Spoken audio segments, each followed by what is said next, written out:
Hello à tous. Comme j'avais annoncé lors de ma dernière vidéo, je vais commencer une série en sélectionnant les plus gros pots que j'ai joués durant ma semaine ou durant les 2 semaines, voilà.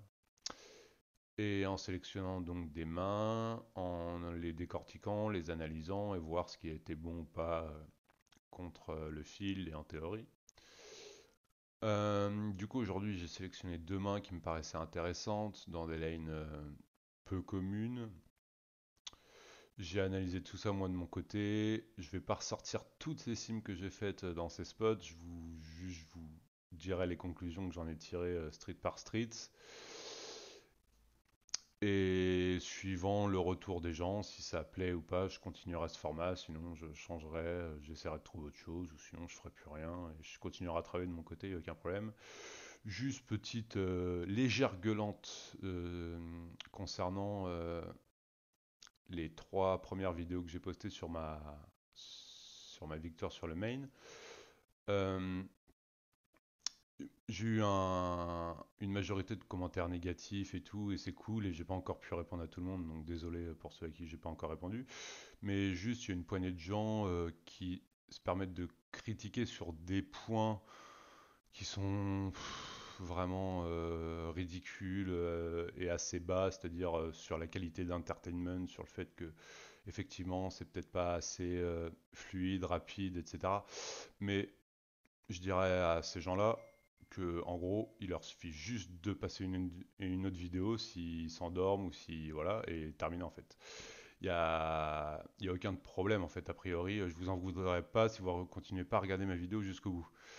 Donc, vous pouvez prendre la peine de poster votre ressenti, aucun problème, et moi je me ferai un malin plaisir à vous répondre, comme j'ai pu le faire.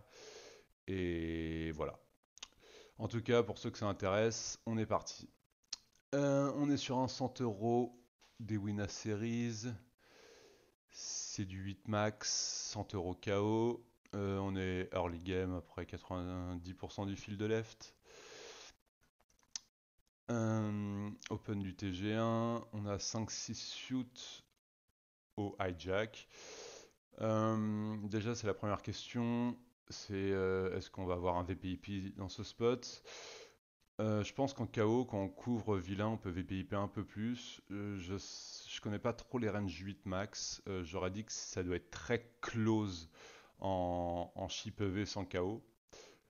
C'est-à-dire si on couvre pas, ouais, si on couvre pas vilain, s'il n'y a pas un KO à prendre sur sa tête qui vaut 15 blindes. Là, ceci dit, étant donné que je couvre vilain, je pense qu'on a envie de VPIP un peu plus et que cette main peut clairement rentrer dans une range de 3 bêtes. Ce qu'il faut comprendre, c'est que dans ce spot, on va vouloir jouer la quasi. Enfin, pas la majorité, mais en tout cas la moitié de notre range en 3 bêtes quand ça fait open vilain early position. Tout simplement parce qu'il y a 4 ranges à parler derrière et que quand on 3 bet, je pas une main comme As-Dame off, Roi Valet suit, Roi 10 suit, etc. On va deny plein de mains chez eux qui ont une grosse équité, typiquement des paires de 8, paires de 9, Roi Dame, As-Dame, As-Valet, etc. Euh, donc, moi, dans ces spots, je vais vraiment jouer peu de flats, peut-être un peu plus même de 3 bêtes qu'en théorie, parce que déjà je suis à l'aise en pot 3 bêtes et que ouais, l'intérêt c'est vraiment de deny ces mains-là. Après, il y a des combos, bah, typiquement les Pocket 2, Pocket 8 qui font peu d'argent à 3 bêtes et qui vont jouer mieux dans le flat. Les low à 6 suit, des mains comme ça. Mais en gros, toute ma range 9x suit, 10x suit, As-Valet plus, Roi Dame, Roi Valet, je vais préférer les prendre dans le 3 bet. On peut flat aussi, c'est le même argent. Ça va vraiment dépendre de la réaction derrière si ça squeeze bien. Et voilà.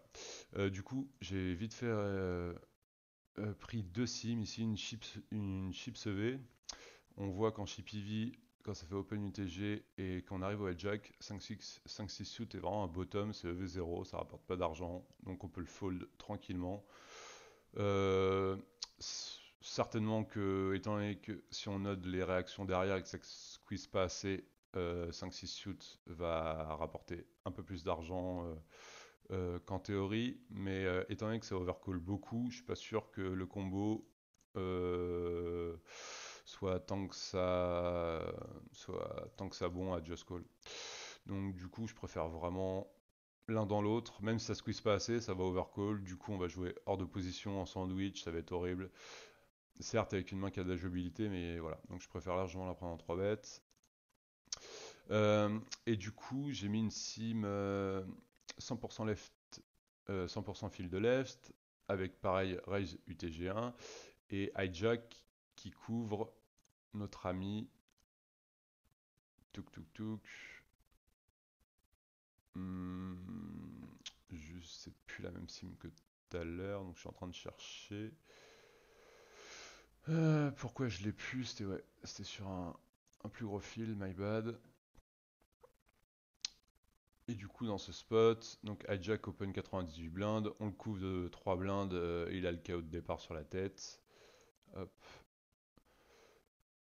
Et là, on voit que on veut VPI plus, des mains comme 7-5 suit, 6-4 suit qui étaient des pure fold en CPV deviennent des call V0 et que là, la partie le connector suit commence à faire de l'argent à la prendre en 3 bêtes ou en call. Donc, nice play IMO. Vilain décide de 4 bêtes. Ce qu'il faut savoir, c'est qu'il y avait peut-être un peu disto entre nous, enfin il y a un peu d'agressivité, j'avais pas mal 3 bêtes, les mains d'avant et tout, donc je lui mets potentiellement plus de bluff que dans une situation normale, ou peut-être un peu plus... ou ouais, avec des combos un peu plus sin, type paire de 10, paire de valet, as-dame. Mais ça m'étonnerait pas qu'ici il commence à prendre des as-valet, des rois-dames un petit peu plus qu'en fréquence, qui d'ailleurs à ces positions vont être des pure fold, mais le fil aime bien prendre ces combos là dans le 4 bet. Des combos comme A5 suit, As4 suit. Donc je lui mettrai un peu plus en fréquence, vraiment pas full fréquence parce que le spot est vraiment pas overbluff, mais voilà, un peu plus que en théorie. Enfin, que s'il y avait pas eu d'histoire entre nous. Du coup, le combo est quand même cool à jouer contre sa range de 4 bêtes. Je préfère largement call sac, un dame 10 suit, 3 valet suit, 3 10 suit contre son range. Ça va beaucoup mieux jouer. Le problème avec les combos, les low Broadway suit ou les medium Broadway suit, c'est qu'elles vont trop se faire défoncer. Nos top pairs sont vraiment pas clean et sans dip, on veut vraiment faire des nuts. Et du coup, on voyait dans les sims, ouais, j'ai plus les solves malheureusement, mais ce qui en ressortait, c'est que le solver contre la range que je lui avais défini continuait à call à ma place des dames 10 suit, mais ça faisait une blinde au 100, enfin ça rapportait rien, c'est du 0.01, etc.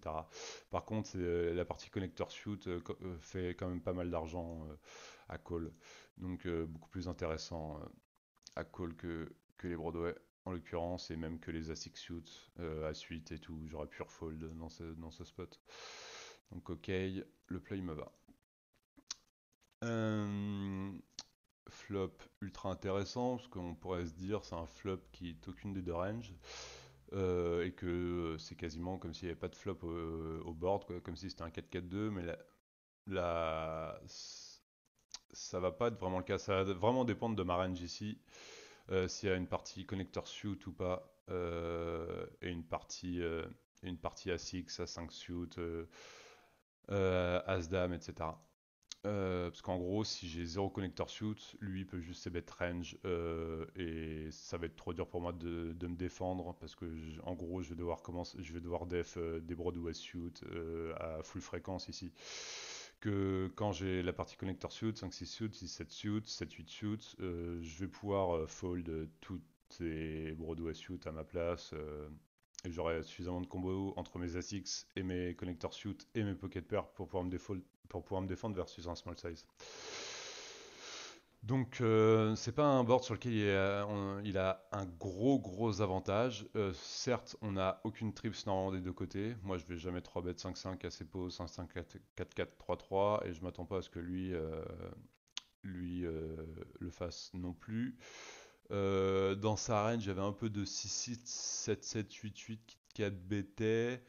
Mais je les ai totalement cut de son range. Je les vois jamais au showdown, surtout face à des règles. Donc je pense que ça n'existe pas trop. Ok. Donc vilain décide de faire un gros c-bet. On a un SPR de 1,2, il fait un tiers. Ça me paraissait vraiment un big size, surtout qu'il a été assez rapide dans son c-bet, donc je mettais une range assez strong dans sa range qui CBT size. Je pense que quand il avait des mains comme As-Valet, Roi-Valet Suit, des trucs comme ça, il le mettait pas trop dans size. Et ouais, ça répait assez strong et je pense que ça répète principalement des mains comme deux valets, deux dames de roi et un peu d'as-roi, as-dame, as-valet potentiellement. J'ai regardé en théorie, le solve il utilise un plus petit size sur cette texture. Enfin, il utilise un peu de tous les sizes entre un quart, un tiers et half pot. Euh, et pareil, tous les combos vont être balance et tout. Et en théorie, moi avec mon combo, contre n'importe quelle taille de c-bet, j'aurais eu juste un just call avec mon combo. Mais quand j'ai node les ranges de vilain et les miennes, vilain, je jouais quasiment que du gros size à sa place. Tout simplement parce que ma range était trop strong, il voulait forcer des folds. Enfin, en gros, ce qu'il faisait, les mains qu'il allait faire fold, s'il faisait 7 ou qu'il faisait 15, c'était les mêmes, en gros, quasiment. C'est juste que là, en faisant 15, il commence à mettre dans la merde des paires de 10, paires de valets chez moi. Et in-game, ouais, je m'étais dit qu'avec paire de 10, j'étais déjà en PLS contre Sansize et je pense que j'aurais fold et avec deux valets, j'aurais call, mais vraiment mourant quoi. Et je pense que c'est un mauvais call en vrai de vrai. Contre son timing, contre son size, j'avais regardé contre sa range, le solver foldait pur 10-10 et valet-valet était bottom indifférent à call ou fold. Du coup, j'aurais juste préféré fold parce on va toujours call fold quasiment sur la peur des runouts. Ok, donc contre son size en théorie, mon combo était un pur call, il jouait quasiment aucun raise, à part un peu de dames as roi et un peu as 5. Mais quand on regarde, quand j'ai le node des deux range du coup, et que sa range était trop strong dans ses bêtes, il commençait à fast play des mains. En l'occurrence as 5, 5 et 6 avec les backdoor flush, un peu As-Roi pour forcer les calls chez lui, et, et paire de dames qui just call pré, paire de dames, paire de roi. Donc du coup, ce qui est intéressant à noter comparativement à la théorie, c'est qu'on vaut beaucoup plus de fast play dès que la range de vilain est trop strong. Et aussi, il faut juste se rendre compte qu'en gros, quand il fait size et que vient une blanque à la turn, genre un 9, une carte comme ça, un 9, un 10, et si vilain joue jam à la turn, notre call il va être. Enfin, notre main elle va être trop relou à call contre son range. Euh, j'avais regardé sur turn blanc et mon combo était indifférent à call ou fold. Du coup, il préférerait juste raise flop, comme ça au moins il réalise l'entièreté de son équité turn et river. Ok, du coup, turn. On pourrait croire que c'est une mauvaise carte. Mais en vrai de vrai, je pense que c'est plutôt une bonne carte. Euh, j'ai pas mal d'ASIC, il y en a pas mal, donc à ce niveau-là, je pense en termes de range, on est assez balance sur cette carte. Mais ceci dit, je m'attends juste à ce qu'il joue presque aucune main de son range en jam sur cette carte. Parce que toute sa partie de valet de dame de roi va vouloir continuer à value bet, mais elle va jamais jam. Elle va utiliser un petit size. Et quand il a As-Roi, As-5, bah pareil, il va pas jouer de jam normalement. Il va utiliser un petit size. Du coup, ben, sur une blanque où on n'aurait pas pu call s'il avait jam, là on va toujours pouvoir voir une river. Donc notre erreur de ne pas avoir jam au flop va être un peu sauvée grâce à cet as, on va dire. Du coup, vilain bête un petit size. Je pense qu'on a là pour le coup rien d'autre à faire que call. Raise, c'est un spew. Euh, et l'avantage, c'est qu'en gros, il va être assez transparent à la river. Quand il a As-Roi, As-5, des mains comme ça, il va jam et on va avoir un easy fold. Et quand il va avoir deux rois, deux dames, deux valets, il va soit bloc genre 10% du pot river ou enfin très small river ou jam ou check pardon. Donc on va pouvoir attaquer toutes ces mains-là à la river. Donc just call et river une blanque qui fait rentrer un peu d'as-valet chez lui chez moi. Un peu de combo de DP quoi. Du coup, quand il check, je mets vraiment principalement dans son range des mains comme As-Dame. Je pense que c'est un spew, ouais, ça passe de Jam As-Dame. Il y a trop peu de. Il se fait quasiment jamais call par mon bien. Donc sa main, ouais, il pourrait même pas bloc. Je pense qu'il peut pas jouer de bloc à la river, donc ça doit être que du jam. Du coup, je pense qu'As-Dame à sa place serait vraiment beaucoup trop sin. Je pense qu'As-Roi quand même jam tout le temps, As-Valet aussi.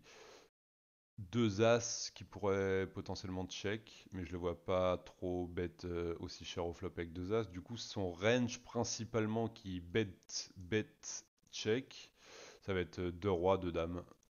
Et un peu peut-être roi-valet de temps en temps. Mais, euh, mais ouais, c'est vraiment les mains qui font le plus de sens chez lui. Et du coup, je pense qu'on a un super combo à transfo bluff à la river. Contre sa pop et en théorie c'est toujours pris. C'est un bad range qui va bloquer des nuts chez les deux 6 et 7 et des combos d'As 5. Et contre la pop, je m'attends vraiment pas à ce que ça check strong à la turn. Du coup, c'est vraiment trop de rois, de dames 80% du temps et va falloir qu'il call à fréquence un peu de ces mains-là. C'est EV0, mais comme il a que ça dans son range, il va devoir un peu en call en fréquence. En théorie, le solver, il aura des doubles paires, des mains fortes et tout, mais le field, il aura trop souvent de rois de dames.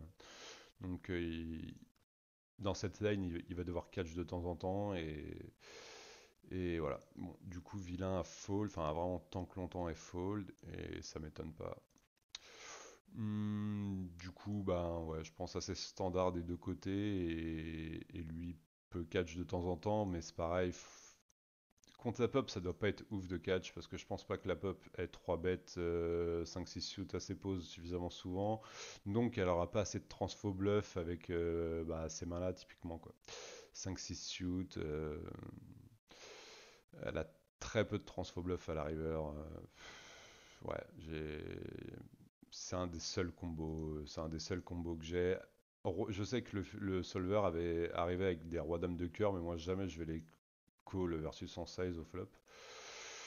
Du coup, ouais, faut que je transforme, je suis obligé de transformer des paires, ou même si j'étais sticky avec deux dames, non pas deux dames parce que ça bloque, c'est fold, mais deux 10, je vais devoir transfo bluff river.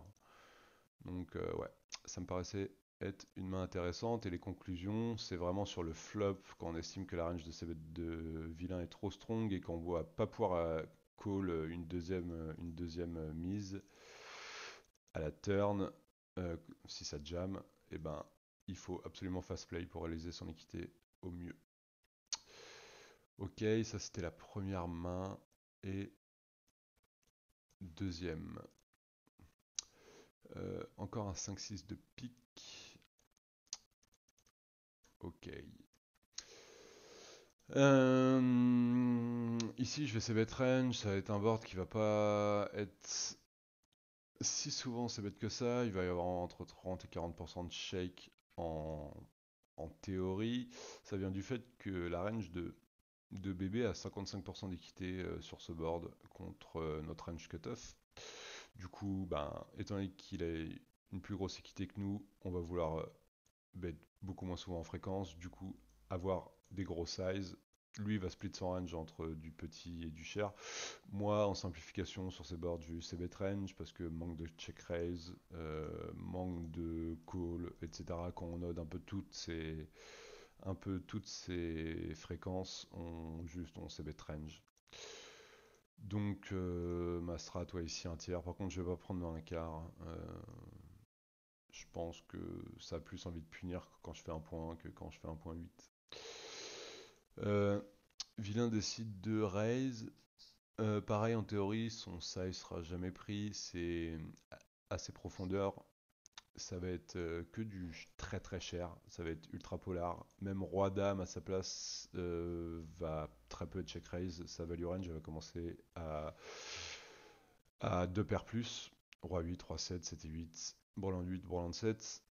Euh, Ceci dit, contre la pop, j'aime bien parce que la pop a ses bet range et que ça nous permet de mettre des mains beaucoup plus mergées dans notre range de check raise, en l'occurrence des Roi Dame, Roi Valet, Roi 10.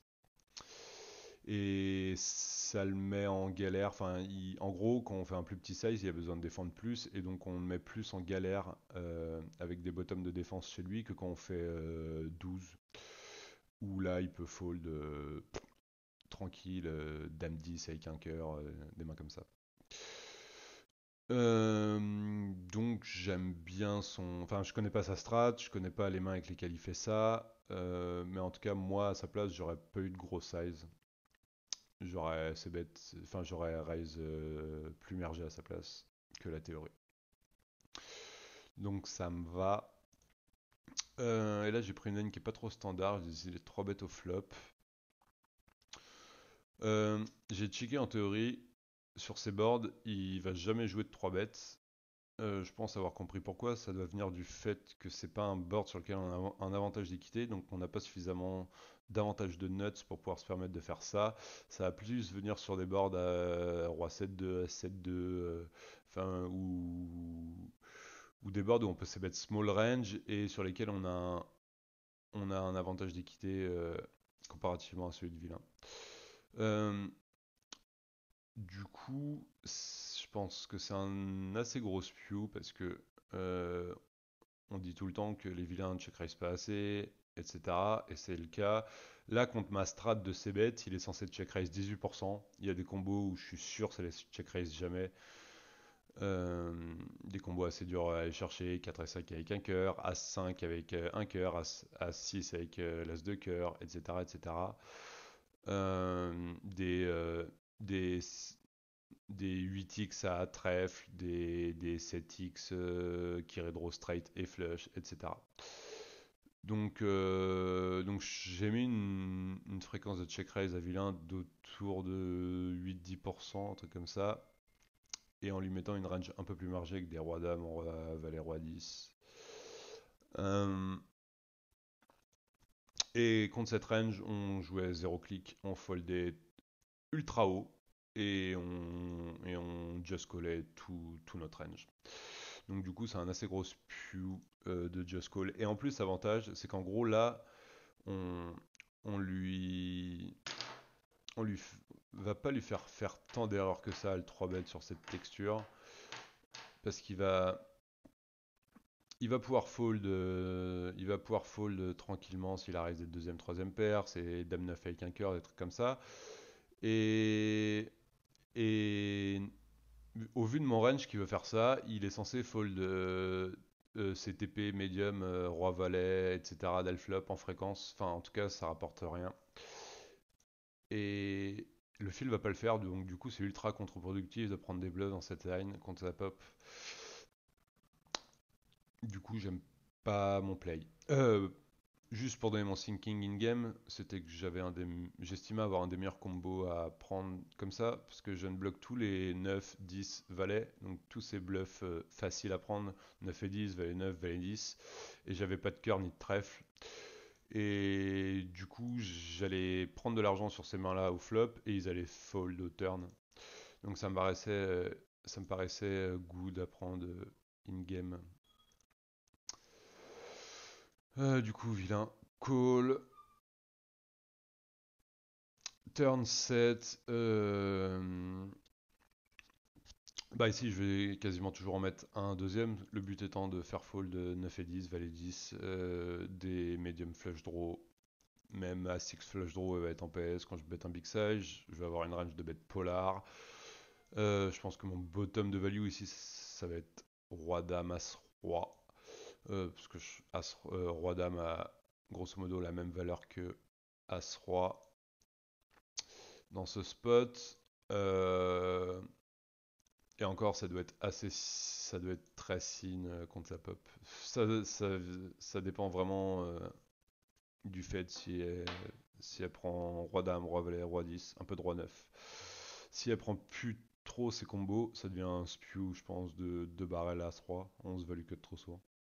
On préfère jouer check et voir la river et bet si vilain check et catch quand il bet. Du coup, je décide de 2 barrels pour suivre mon plan.